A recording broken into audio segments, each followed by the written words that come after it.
Okay, welcome back again to our video lecture for Chapter 5, Section 2 from the Wiley Plus book. And the title of that section is Some Particular Forces, which is an interesting title. By particular forces, your author is going to talk about some common forces in the everyday world that particles, things, everyday things, experience. These are going to be important forces since they are common that we're going to have to be able to deal with when we analyze motion. And in fact, there are going to be three of these common or particular forces. And in physics, their names are force due to gravity, tension force, and normal force. And we'll do them one at a time. Okay? All right, so first we'll talk about what's called the force due to gravity. Let me tell you exactly what we mean by that, and then we're going to try to stick to that meaning, right? Because that's the way physics is going to be successful. The force due to gravity, here's how I'm going to label it. F subscript grav, with an arrow on top. Force is a vector, F grav. Okay? That's the force acting on a particle due to the particle's gravitational interaction with the nearest astronomical body. In almost all the situations we're going to be dealing with, not every single one, but almost all, we're going to be studying the motion of a particle on the surface or near the surface of some planet. That's what I mean by the nearest astronomical body. For us, the nearest astronomical body is Earth. And because Earth has a property called mass, it can exert what's called a gravitational force on us. Okay? And that's what I mean by the gravitational interaction. All right, so Earth exerts a gravitational force on us. F grav, force due to gravity. And if you read Chapter 5, Section 2 in the Wiley Plus book, you will find that there is a very simple formula for calculating the magnitude of the force due to gravity, or the gravitational force, or F grav.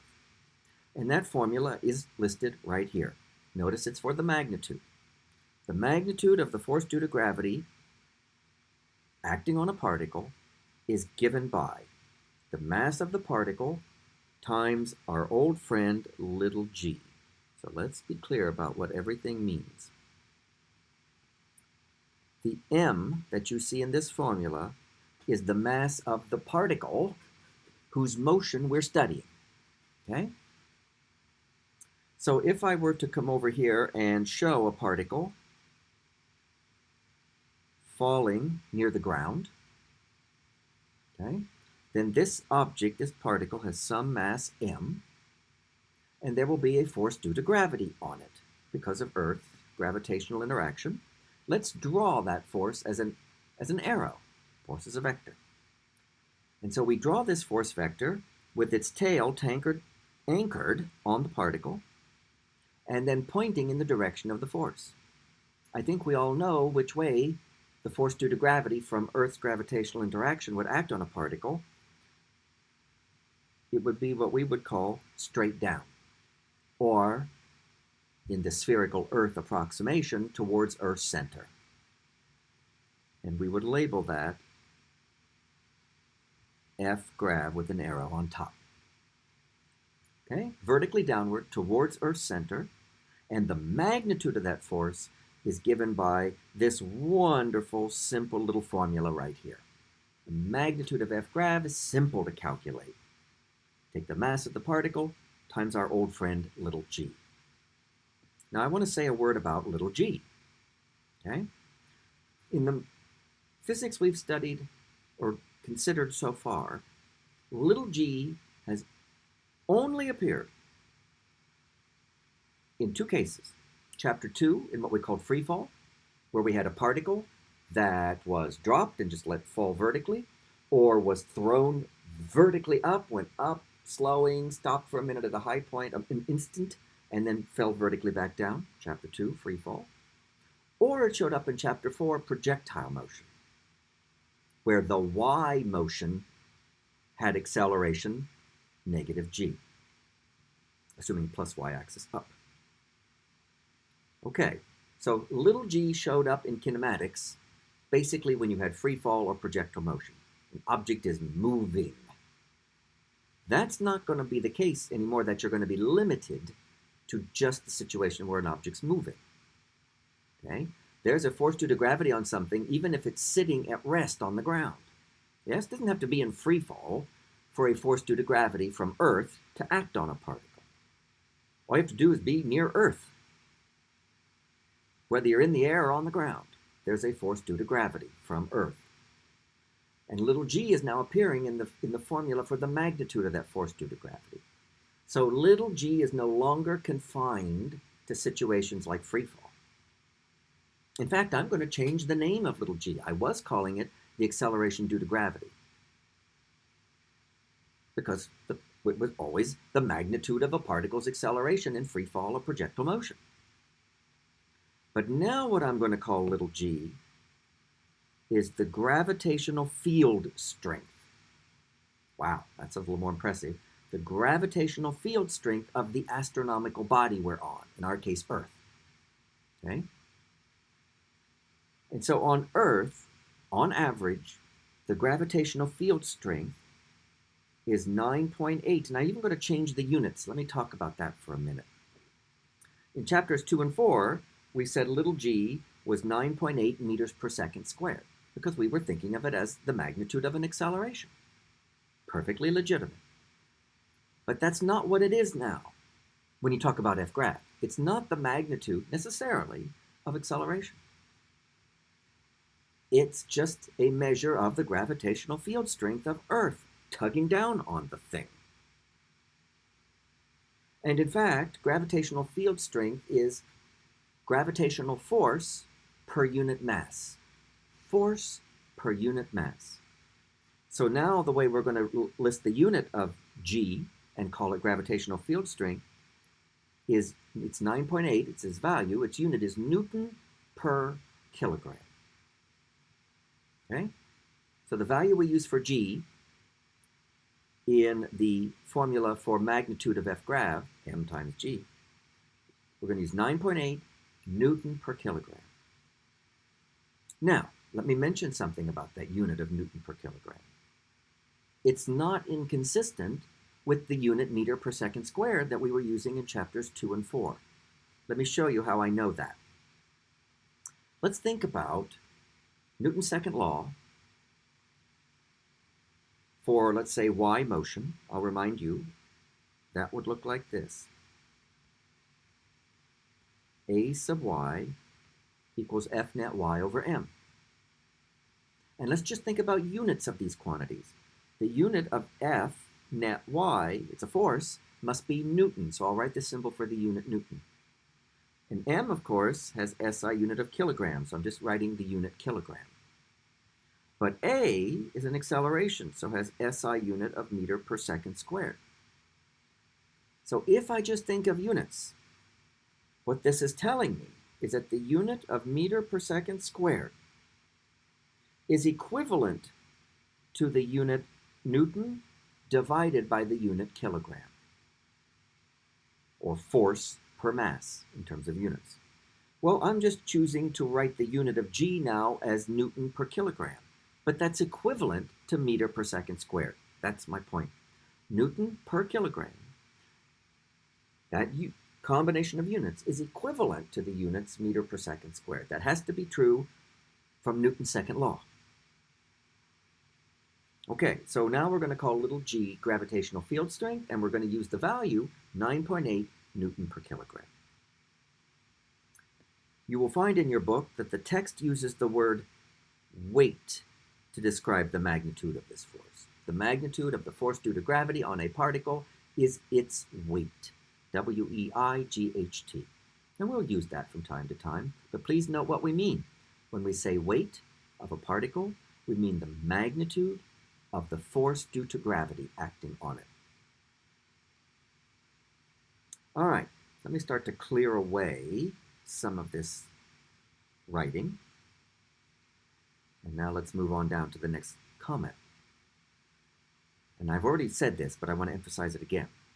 Objects do not have to be in free fall to experience the force due to gravity. They can just be sitting on the ground, yes? And Earth still pulls with its force due to gravity downward. I emphasize that again because the formula for the magnitude of F-grav includes little g, and you're used to thinking of little g when something's in free fall. But we're extending now the use of little g. Okay? So let's consider a situation, in fact. This picture I show you here is a very simple scenario, represented schematically. It's an apple sitting on a bathroom scale, sitting on a floor. Okay? You can see the apple is just drawn as a red sphere. The bathroom scale is represented by a gray rectangle, and then there's a line to represent the floor. The apple is just sitting there. It is at rest. It is not moving in any way. I am not touching it. It is just sitting on the bathroom scale. I want us to start practicing drawing what's called a free body diagram for particles. And that's actually drawn over here to the right. I'm going to write the words. Free body diagram. And that is technically everything I've just put a curved line around. Okay? That constitutes the free body diagram. Let's be even more specific. For the apple. What is in a free body diagram? Well, first of all, you have to know what you're drawing the free body diagram for. That's why I wrote that, for apple. Okay, in a free body diagram for any particle, in this case the apple, you represent the particle more or less like a dot. So that red small dot there represents the apple. Then you draw, as arrows, to represent vectors, all the forces that are acting on your particle, in our case, the apple. I emphasize, all the forces acting on the apple, acting on it. Not forces that it exerts on other things, only forces that are acting on it, the apple. And I contend that there are two. One of them is the first one of these common forces we've been discussing, the force due to gravity. Okay? Notice how I've drawn it. It's right here. I'll highlight it with the downward, vertically downward green arrow. That's the force due to gravity on the apple. And I've labeled it, you'll see there, F-grav. But I know that can't be all the forces acting on the apple. How could I know that? Well, I know the apple is at rest. So its velocity is 0, and its velocity isn't changing. And if its velocity isn't changing, then I know what its acceleration is. Its acceleration is 0. Newton's second law tells me that if the acceleration is 0, then the net force on the object must be 0. Because if the net force were not 0, the thing would accelerate. Okay, now I've just said there's a downward force on the apple, force due to gravity, F-grav. There's one other force, and it must exactly balance F-grav. So it must be directed exactly vertically up and have the same magnitude as F-grav. And there it is, with that green arrow that I've just highlighted. Now I'm not going to give it its shortcut name yet. I'm just going to call it the contact force on the apple due to the scale. The apple is in contact with the scale touching it, and the scale then exerts an upward force because of that. Okay? And that's a free body diagram for this apple in this situation. Two forces, one vertically down, force due to gravity, one vertically up, contact force due to the scale. There's one other part to the free body diagram. You have to also say what's your choice for your positive coordinate axis. I'm choosing a plus y axis up. That is what I call a complete complete free body diagram. We're going to be practicing more of those as we move along. But here, let me first say a couple of words of advice, or some tips about force due to gravity, or its magnitude, which remember is called weight. First, do not confuse weight with mass. In everyday talk, people do that all the time, don't they? They use the words mass and weight synonymously. They mean the same thing. That's not true in physics. Let's remember what mass is. We've already mentioned that. First of all, mass is a scalar. Its SI unit is kilogram, and it's a measure of the inertia of a particle. How much does the particle resist changing its velocity? Here's a very important point about mass. The mass of a particle is the same anywhere that particle is located. If I have an apple sitting on Earth, and it has a mass, because I use a pan balance to measure that mass, it has a mass of a kilogram. If I take that apple anywhere else, I can't destroy the apple, I can't cut chunks of it away or anything, it will have the same mass, no matter where you take it. Weight, on the other hand, which we just introduced, is the magnitude of a vector quantity, right? It's the magnitude of the force due to gravity, and its SI unit is Newton, not kilogram. And there's a formula for the magnitude of, well, for weight. Weight is magnitude of F grav, m times g, the gravitational field strength. So, the particle's weight depends on what the value of g is where you are. What is the gravitational field strength at your current location? If we're on Earth, we're going to say the gravitational field strength is 9.8 Newton per kilogram. But if you go to the surface of Moon, or Venus, or way out in deep space, the value of little g is different. In fact, if you're way out in deep space where there is no astronomical body, the gravitational field strength is 0. Therefore, little g is 0. Therefore, the weight of an object out in deep space is 0. But its mass isn't 0. So watch out. Mass and weight are not interchangeable concepts. All right. Well, that's the easiest of the three common forces, the force due to gravity. Let's go on to another one.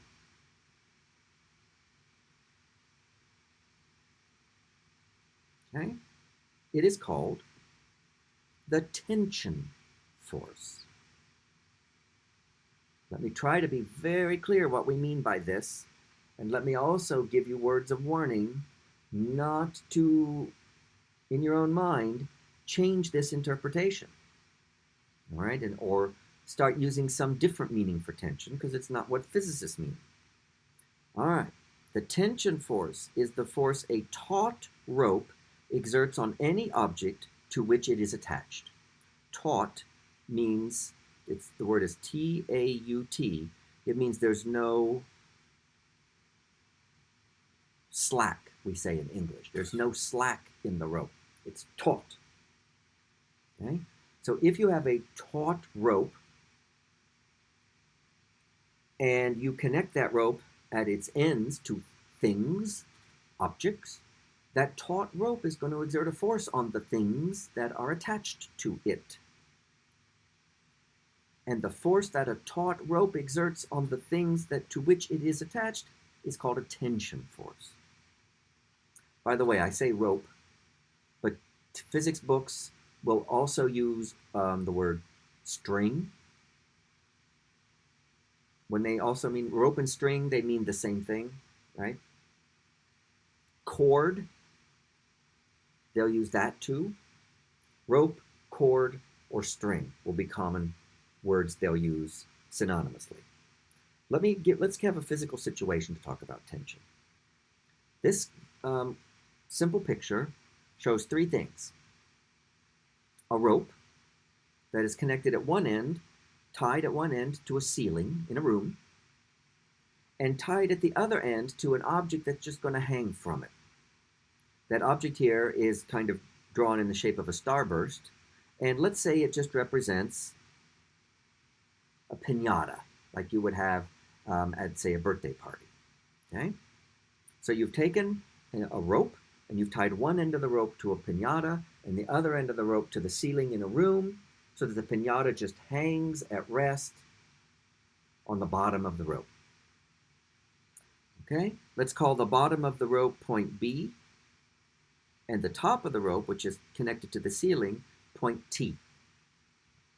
That's what that says.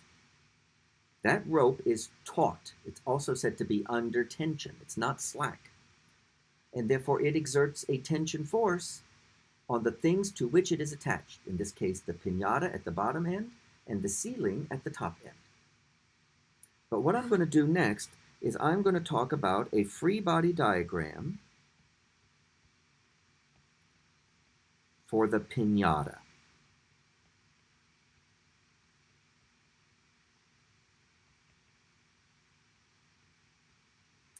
Okay? Free body diagram means that you have picked an object. You're going to treat it as a particle. You've told everybody what the object is that you have picked, piñata in this case. All right? You represent the object as a particle, and you draw all the forces and label all the forces acting on the particle. Okay, so here's the free body diagram. Right there. Just encircled it. Piñata is represented as a particle. Okay, there are two forces. There's a downward force, which I'll highlight right there. That I've labeled as the force on the piñata due to Earth. But that's what we mean by the force due to gravity, all right? F grav. Vertically down, okay? There's a force due to gravity. It's the force on the piñata due to Earth. That's the downward pointing green arrow, okay? But there's an upward force because there's something touching the piñata, the rope, point B of the rope. So there's also got to be a force on the piñata due to the rope. And given that the piñata is hanging from the bottom end of this taut rope, our intuition tells us what direction this force on the piñata due to the rope is. It must be vertically up. So let me highlight that arrow now. That up arrow is the force on the piñata due to the rope, the taut rope. But that's what we mean by a tension force, right? The force that a taut rope exerts on the objects to which it is attached. So that upward force on the piñata due to the rope is what we would call the tension force on the piñata due to the rope. And to be even more careful, it's the tension at point B in the rope. So I'm going to denote that force actually with the notation I just underlined. Capital T for tension, subscript B. It's the tension at point B in the rope. I've also included my plus y axis upward. And that's my complete free body diagram for the piñata. Now I'm going to apply Newton's second law for the piñata. All right, got to be clear what you're applying to. Now this piñata, we're assuming, is just hanging at rest. It is not moving at all. So its velocity is 0 and its velocity is constant. And since the velocity is constant, the acceleration must be 0. And Newton's second law tells me that if the acceleration equals 0, then the net force must equal 0. And if I'm applying this technically to the y direction, so what I really ought to write for Newton's second law for the y direction is that a sub y equals f net y over m. But a sub y, I know in this physical situation is equal to 0, so I conclude from Newton that f net y must equal 0 for the piñata. And that's what I'm going to actually use right there. F net y must equal 0. Well, there are only two forces. One's vertically up, one's vertically down. If the total, the vector sum of those forces must equal 0, then they have to be in opposite directions and they have to have equal magnitudes. So I can conclude right away that the magnitude of this tension force at point B, T sub B magnitude, equals the magnitude of the force due to gravity.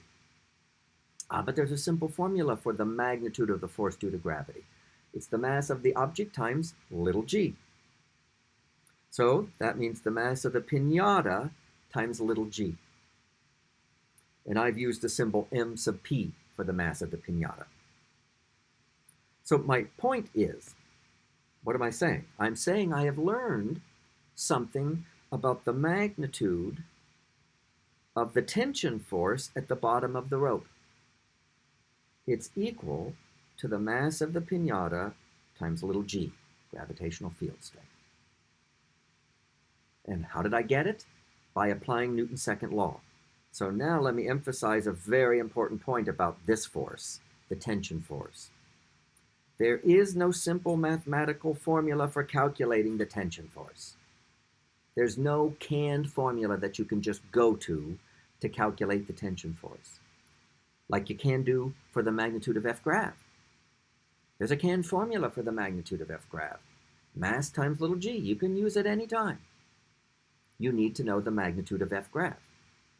There is no simple canned formula for calculating the tension force. The only way you can calculate what the tension force is in a given situation is by applying Newton's second law.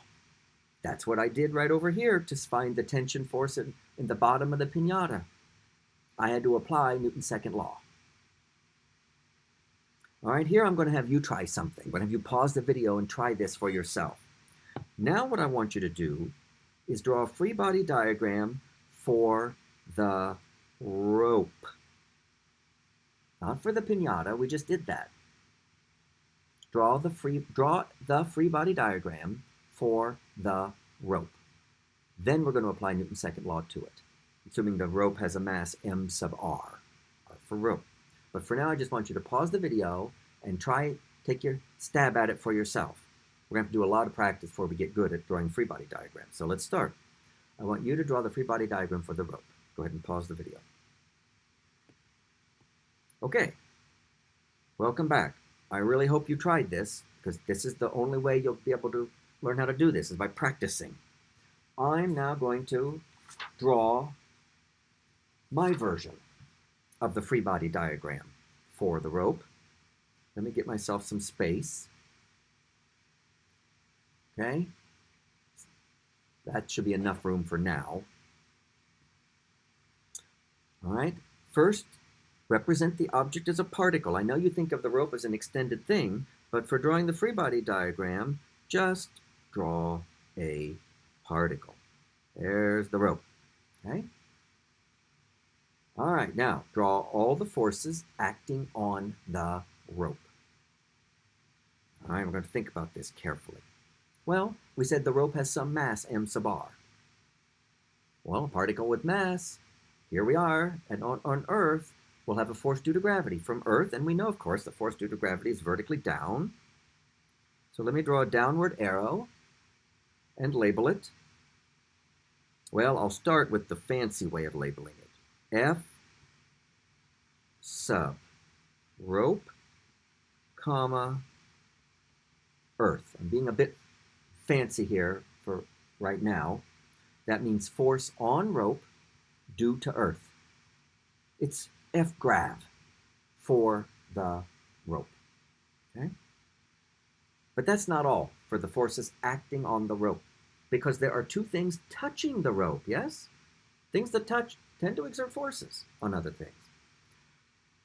The rope is touched at the bottom end by the piñata and at the top end by the ceiling. So the piñata exerts a force on the rope and the ceiling exerts a force on the rope. You have to use a little bit of your common sense / physics intuition here. Let's think about the force on the rope from the piñata at the bottom end of the rope. Which way is that force? Well, at the bottom end of the rope where the piñata is pulling, I think it's pulling down, isn't it? I think so. My intuition tells me that there's a downward force. I'm going to label it pretty big. Let me give myself a little more room here. I'm going to go ahead and slide that up. And I'm going to label that F rope, comma, piñata. That's the force on the rope due to the piñata. And the piñata is pulling down on the rope. All right, now I contend there's one more force because there's one more thing touching the rope, the ceiling. So there's a force on the rope due to the ceiling. Which way do you think that force pulls on the rope? Always keep in mind what we're drawing the free body diagram for, rope. I think the ceiling pulls up on the rope, doesn't it? In fact, it's going to be a pretty large upward force. I'll draw it up like that. And I'll label it F, rope, comma, ceiling. It's the force on the rope due to the ceiling. Even if I wasn't sure, I could use my physics knowledge to figure that out, because that rope is at rest, so its velocity is 0, and its velocity is constant, and if its velocity is constant, its acceleration is 0, and Newton teaches me that if the acceleration is 0, the net force is 0, and I had 2 forces down, so there's got to be at least 1 force up, right? So the force on the rope due to the ceiling is up. One more part to make the free body diagram complete. I'll draw it over here to the side. Which way are you choosing for your y-axis? I'm going to choose plus y vertically up.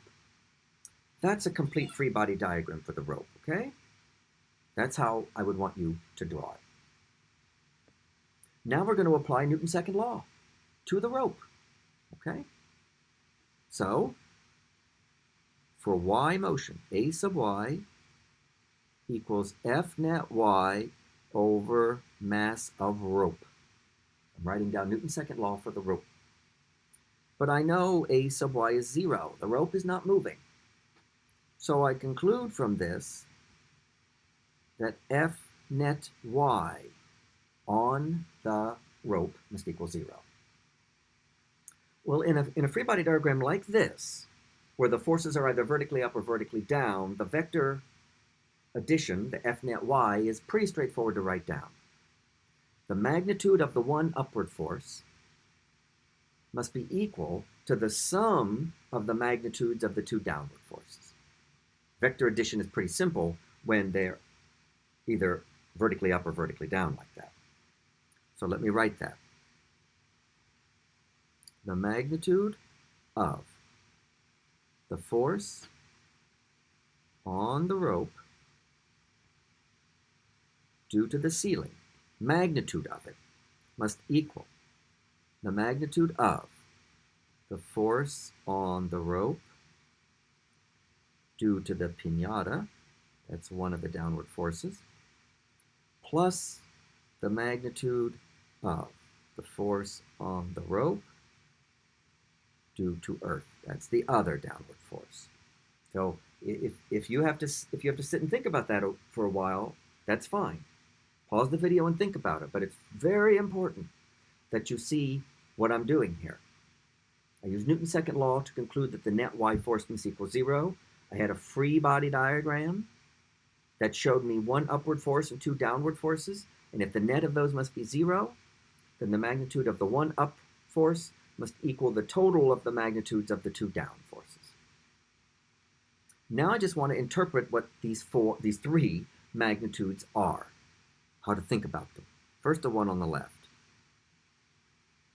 That is the magnitude of upward force on the rope due to the ceiling. Okay? Force on rope due to ceiling, magnitude.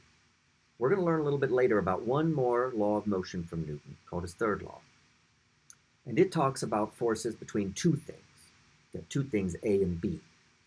And it basically says that if A exerts a force on B, then B must exert a force on A, and these 2 forces have equal magnitudes, but opposite directions, as we will see. So if there's a force on the rope due to the ceiling, there's also a force on the ceiling due to the rope of the same magnitude. But wait, force on ceiling due to rope. The force due to a rope is called tension.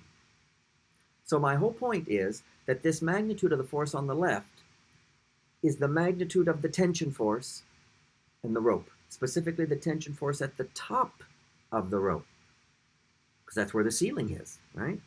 So I'm going to denote this capital T sub T. Tension at top of rope. Okay? And if the magnitude of the force on the rope due to the ceiling is equal to the magnitude of the tension force at the top of the rope, then how should we interpret the magnitude of the force on the rope due to the piñata? The piñata is at the bottom of the rope. That's the magnitude of the tension force at the bottom of the rope, T sub B.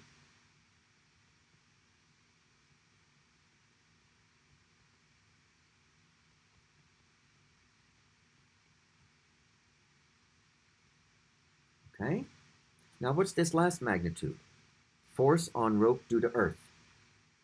That's gravitational force, isn't it? And we have a simple canned formula for that magnitude.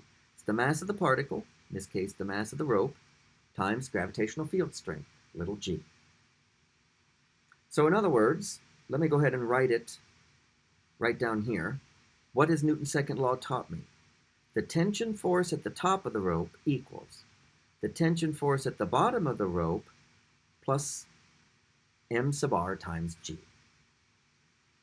I conclude then that the tension force at the top of the rope is bigger than the tension force at the bottom of the rope. Give myself some space there. Okay? Technically, that's true. The tension force at the top of the rope, T sub B, is larger than the tension force at the bottom because T sub T is equal to T sub B plus something positive. Right? So when you have this vertical rope like this tied to the ceiling at one end, something hanging at the bottom end, the tension force at the top of the rope is larger than the tension force at the bottom. That is technically true. But having said that, let me point out something that we're going to do almost all the time. Okay? Let me point out what we're going to do. We're going to neglect the mass of the rope.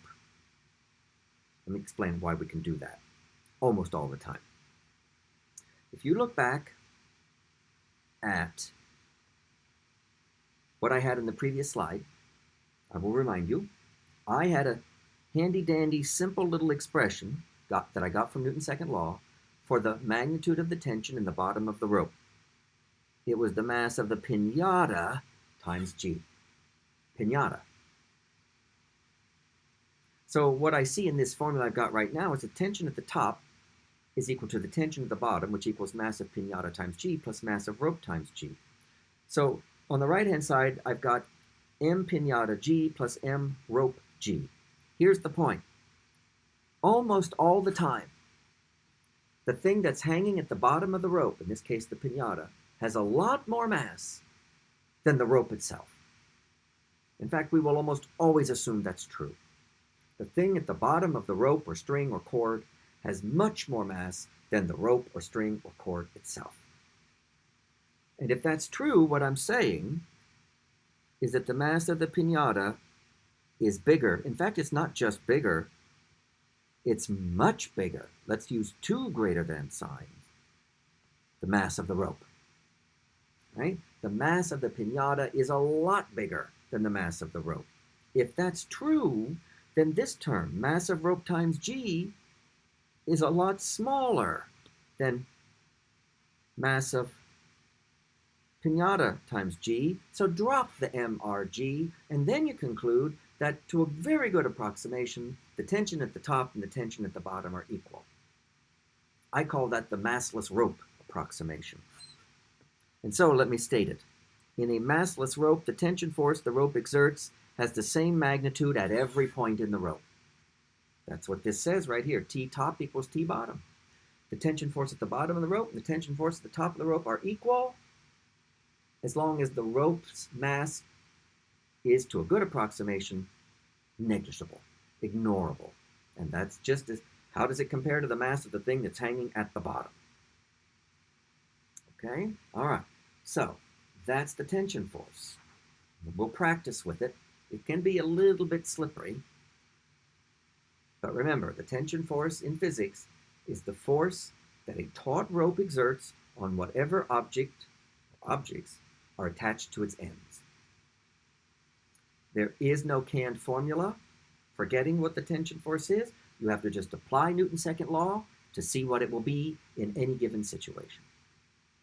Okay, last of the three common forces.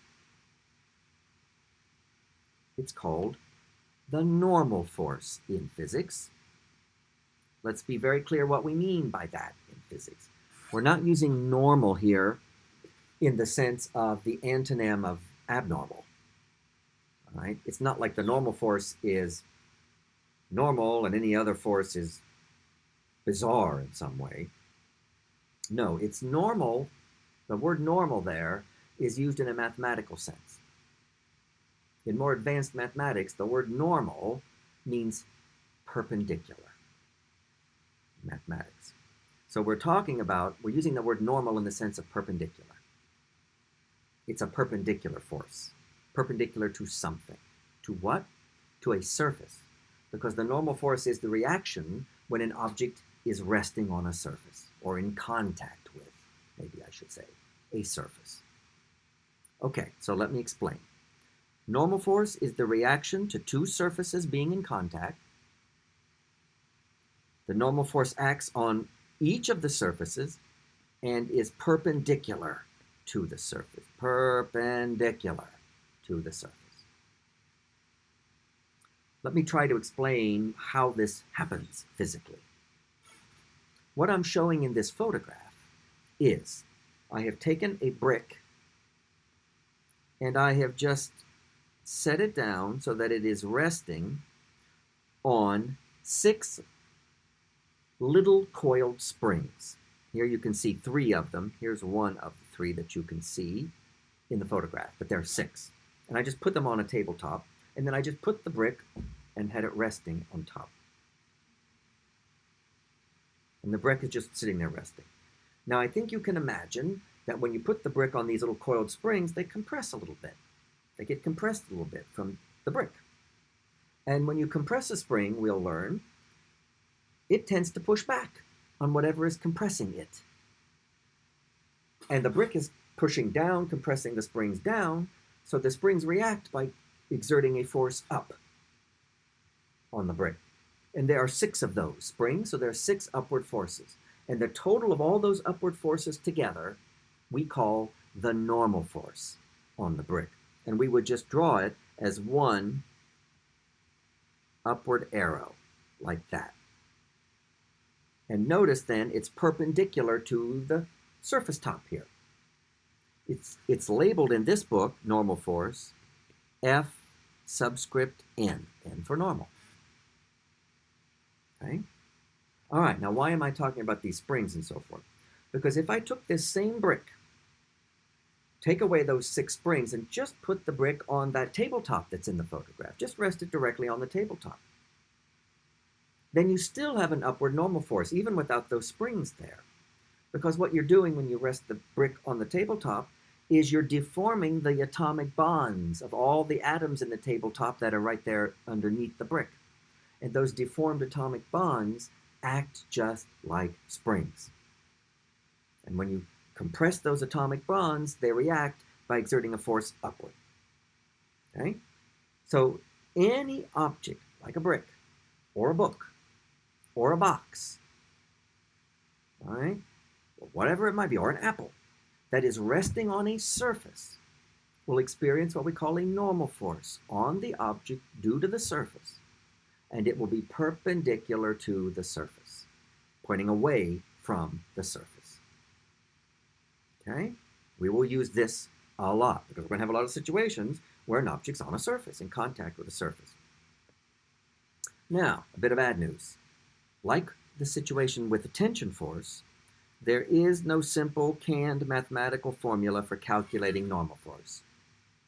The only way you can calculate what the normal force will be in a given situation is to apply Newton's second law. Let me show you what I mean. Let me draw for you a situation. Okay? That line represents a tabletop. And we are resting a brick, like the one in the photograph, directly on the tabletop. It's just sitting there on the tabletop. And I come along and with my hand push vertically down on it. Okay, I'm drawing it like that to represent me pushing down. So there's a force from me. I'll label it force on brick from me. And it's vertically down. I'm pushing down.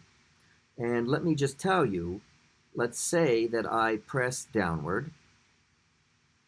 The magnitude of that force is 10 newtons. Now, let's say that the brick has a mass of 1 kilogram. Could you draw a free body diagram for the brick? And could you then find out the value of the normal force on it from the tabletop? You should be able to do that now. If you want to pause the video and try it, I highly recommend it. Otherwise, we're going to proceed and talk about how to do it. Okay, so we are asked to find the magnitude of the normal force. Let's draw a complete free body diagram. Represent the object as a particle. There's the brick. And draw all the forces acting on it. There's my downward force, right? Oh, it erased on me, pardon me. There's the brick. There's my downward force. So the force on the brick due to me. What else? Did you say there was a gravitational force, a force due to gravity? Of course there is. I'll just label it now F grav on the brick. Force on the brick due to Earth. But that can't be all, can there? Because the brick's at rest, so its acceleration is 0, so the net y force must be 0. The net y force on this diagram is not 0 right now. There must be one more force, in this case, vertically up, that's pretty big enough to balance the two that are down. And that one is from the surface, right? Because that's what's touching the brick, the surface. So that one the physicist would label normal force. We'll put that our plus y-axis is up. That's my choice. Vertically up, that's what that is. And now we'll apply Newton's second law. A sub y equals F net y over the mass of the brick.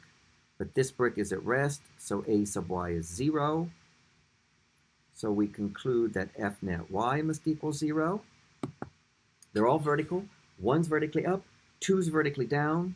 So the vector addition says the magnitude of the normal force equals the magnitude of the force due to gravity plus the magnitude of my force. I'll just write it as F me. And I am asked to find the magnitude of the force due to gravity. Okay, that's what I'm supposed to find. Newton is telling me how to get it.